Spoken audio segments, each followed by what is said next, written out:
Halo teman-teman semua, selamat berjumpa kembali dengan saya di channel ini, channel yang apa adanya dan di sisi lain saya gunakan untuk membangun kepercayaan diri, membangun percaya diri saya dalam hal berbicara.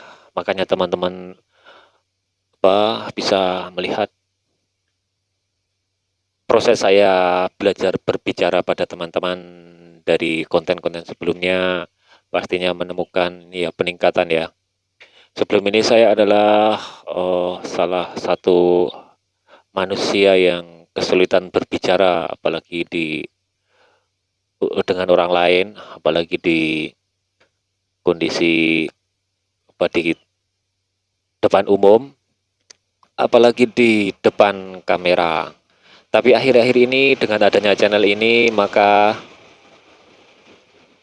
saya secara pribadi merasakan peningkatan untuk berani berbicara.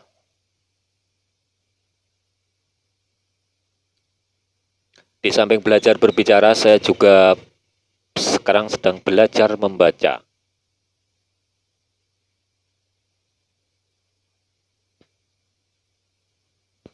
Ini. Jadi di konten ini saya akan membaca ya teman-teman. Kenapa membaca? Karena saya belajar membuat narasi juga. Saya bersama teman-teman sedang ingin membuat sebuah pengumpulan data tentang terutama hal-hal yang berkaitan sama mitos, legenda, dan juga sejarah yang di situ nanti dibutuhkan narasi. Di sisi lain juga tentang sejarah, mitos, dan legenda itu perlu juga saya pelajari. Sebelumnya juga sudah saya baca-baca, tapi ini kita refresh kembali. Sampai di mana tadi? Itu teman-teman. Jadi kalau sedang proses belajar berbicara seperti ini, kadang-kadang kalau sudah ndridil, itu nanti hilang konstruksinya. Jadinya kok konstruksi itu? Jadi hilang tujuan awalnya berbicara, belum multitasking, belum terstruktur. Nah, itu dia. Oh ya, saya ulangi, saya bersama teman-teman sedang berusaha mengumpulkan data tentang mitos, sejarah, dan legenda dan akan dijadikan konten yang di dalamnya ada narasi berbicaranya sehingga saya sedang belajar berbicara. Tentunya nanti ada narasi yang membaca dan ke arah itu saya tadi mendownload sebuah jurnal ya, jurnal dari jurnal tentang mitos yang berjudul Fungsi Mitos dalam Kehidupan Sosial Budaya Masyarakat Pendukungnya. The Function of Myth in Social Cultural Life of its Sporting Community. Bener gak teman-teman? Ya itulah tentang mitos. Ini yang menulis, yang tertulis adalah Sri Iswidayati, pengajar ini ya, jurusan seni rupa, Fakultas Bahasa dan Seni, Universitas Negeri Semarang.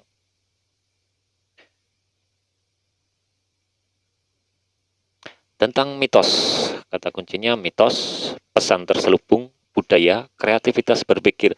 Nah, ini mah sudah meringkas semuanya ini. Oke, saya melihat teman-teman. Dan akan saya beri reverb seperti ketika saya bernyanyi agar seperti ini ya, seperti narasi-narasi beneran, seperti puisi, seperti deklamasi, seperti lagu yang jelas menambah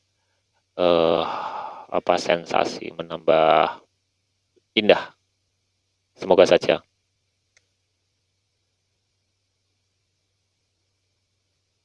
Seruput dulu kopinya.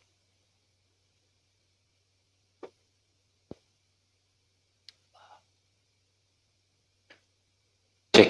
Yeah. Mitos dalam konteks mitologi lama mempunyai pengertian suatu bentukan dari masyarakat yang berorientasi dari masa lalu atau dari bentukan sejarah yang bersifat statis kekal. Mitos dalam, wah itu kecepatan ya teman-teman.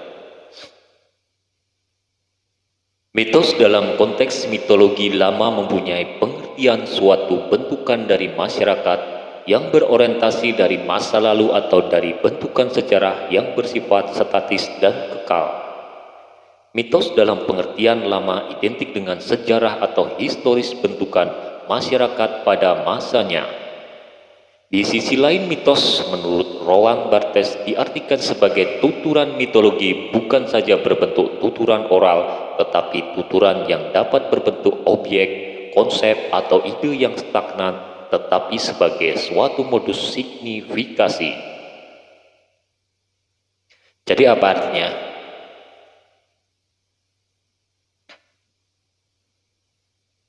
Artinya ya mitos itu seperti kata kuncinya tadi, pesan terselubung budaya kreativitas berpikir. Ngawur. Kita lanjutkan teman-teman, gimana menurut kalian? Bait pertama tadi. Ini belum saya resapi ya. Apa tadi? Mitos dalam konteks mitologi mempunyai pengertian suatu bentukan dari masyarakat yang berorientasi dari masa lalu atau kita lanjutkan saja teman-teman, saya karena kemampuan memahami saya tidak secepat itu, saya belum mendapatkan kliknya. Kita lanjut. Manusia dalam masyarakat dan lingkungan sebagai pendukung mitos berada dalam lingkup sosial budaya. Mereka senantiasa berusaha untuk memahami diri dan kedudukannya dalam alam semesta. Sebelum mereka menemukan sikap dan tindakan untuk mengembangkan kehidupannya dalam satu masyarakat dengan seluruh kemampuan akalnya, manusia berusaha memahami setiap gejala yang tampak maupun yang tak tampak. Dampaknya setiap masyarakat berusaha mengembangkan cara-cara yang bersifat komunikatif untuk menjelaskan berbagai perasaan yang mempunyai arti bagi kehidupannya. Kok titiknya panjang banget nih.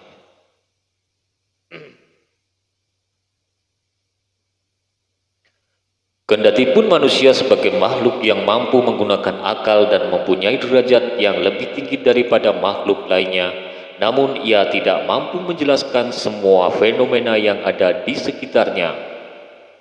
Senyambang untuk dapat menguasai fenomena tersebut diperlukan pemahaman terhadap kehidupan dengan cara mengembangkan simbol-simbol yang penuh makna. Simbol-simbol tersebut berfungsi untuk menjelaskan fenomena lingkungan. Jelaskan fenomena yang mereka hadapi, terutama fenomena yang tidak tampak tetapi dapat dirasakan kehadirannya.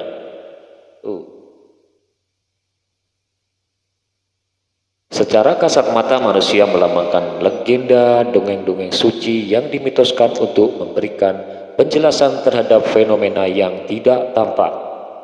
Sehingga dongeng-dongeng suci itu mengandung pesan, walaupun pesan tersebut ada kalanya sulit diterima akal karena pada mulanya legenda-legenda itu terbentuk secara tidak rasional.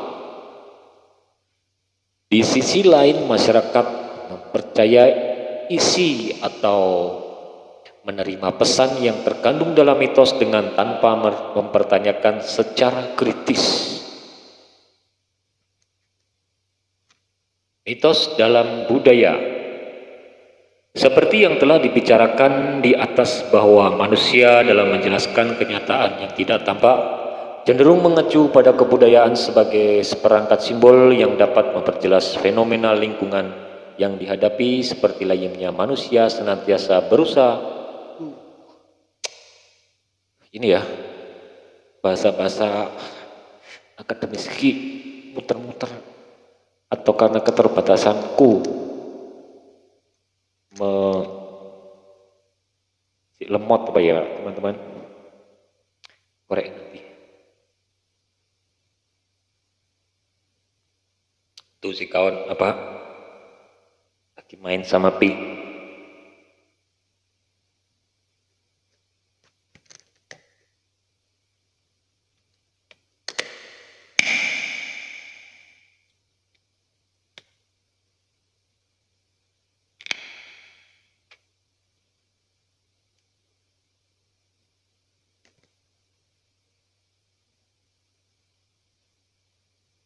Ini ya, jadi ada sebuah kondisi ketika kita belum terbiasa eh,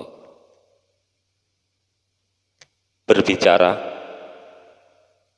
membaca, ki ada apa ya? Jadi moco ki menang cangkem rasanya ki.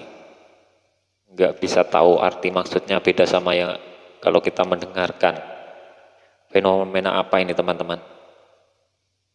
Tadi sebelum saya apa tadi membaca deklamasi, membaca seperti membaca berita tadi, pas tidak diucapkan jadi cuma bacanya di batin itu yo malah kayak tinggal kayak ngerti arti nih sedikit-sedikit, tapi ketika sambil membaca sekaligus sambil memahami saya mengalami kesulitan teman-teman. Gimana kalau teman-teman menanggapi fenomena seperti ini?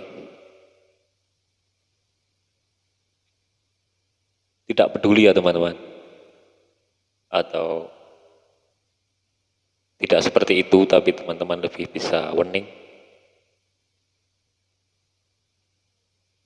Atau bagaimana teman-teman?